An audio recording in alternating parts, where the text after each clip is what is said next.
என்னை பொறுத்த வரைக்கும் நான் எப்படி சொல்லுவேன்னா, ஆக்சுவல் என் பர்சனலாக ஒரு ஒப்பீனியன் கேட்டாக்க, ஒரு ஹோல் ஃபேமிலி மாத்துறது தான் கரெக்ட் சொல்லுவேன். எல்லாருமே மாற்றணும். ஆமா. ஆனா நான் யாருமே அப்படி மாத்துங்கன்னு நான் சொல்ல மாட்டேன். ஏன்னா இது ஃபேட்டுக்காக நடக்கிற சமாச்சாரம். ஒரு ஃபேமிலியில ஒருத்தர் அந்த ஃபேமிலி ஹெட் மாத்துறாருனாக்கா, பேசாம அவர் வரைக்கும் பார்க்கணும்பாங்க. அவர் வரைக்கும் பார்த்து விட்டுருவேன். அவர் எல்லாம் பார்த்துட்டு கொஞ்சம் கழிச்சு மீன்ஸ் 2 மாசத்துலயும் வரலாம், 2 வருஷத்துலயும் வரலாம், 12 வருஷம் கழிச்சு கூட வருவாரு. இல்ல சார் இப்ப என் ஒய்ஃப்க்கு மாத்தணும், என் பசங்களுக்கு மாத்தணும். அப்ப நான் ஓப்பன் பண்ணுவேன். இல்ல சார் இவங்களுக்கு இந்த ப்ராப்ளம் இதெல்லாம் இருந்தது. ஆமா சார் நீங்க முதல்லே சொல்லி தான் நான் மாத்திருப்பேனே சார், நீங்க சொல்லலையேம்பாங்க. இதெல்லாம் ஃபேட்டு சமாச்சாரம். அவர் மாத்திட்டா தான் அவர் குடும்பத்துக்கே அது பலன் குடுக்குமே! அப்படி இல்லையா? அப்படி வராது அது. வயிறு வேற வேற தானே. அவருக்கு உண்டான சாப்பாட சாப்பிட்டாக்கா, அவருக்கு தான் பசி அடங்கும். அவர் ஒய்ஃப்க்கு உண்டான சாப்பாட சாப்பிட்டா தான் அவங்களுக்கு ஆகும். பிள்ளைங்களுக்கு அவங்களுக்கு வரும். வயிறு வேற வேற இல்லையா? உணர்வு வேற வேற இல்லையா?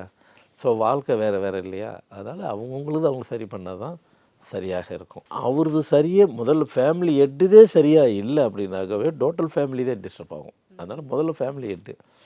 அதனால தான் நான் பார்க்கும்போது ஒரு ஃபேமிலி மொத்த டீட்டெயில் வாங்கிருவேன் இன்ன வரைக்கும். இதில யாருக்கு ஃபர்ஸ்ட்டு பார்க்கணுன்றது வச்சுருவேன். அவங்களுக்கு வரைக்கும் தான் பார்க்குறேன்னா, ஃபேமிலி ஹெட் பார்க்கணுன்னா அவங்களுக்கு வரைக்கும் பார்த்துருவேன். மீதி அவங்க கேட்கணும் என்ன, "சார் எங்களுக்கும் பாருங்க, ஒய்ஃபுக்கும் பாருங்க, பசங்களுக்கு பாருங்க." கேட்டுட்டா பதில் சொல்லணும். ஒண்ணுமே கேட்கல அப்படின்னா பதிலே சொல்ல மாட்டேன். அவங்களுக்கு எத்தனை வருஷம் கழிச்சு வராங்களோ அப்போ பார்க்கணுன்னுவேன்.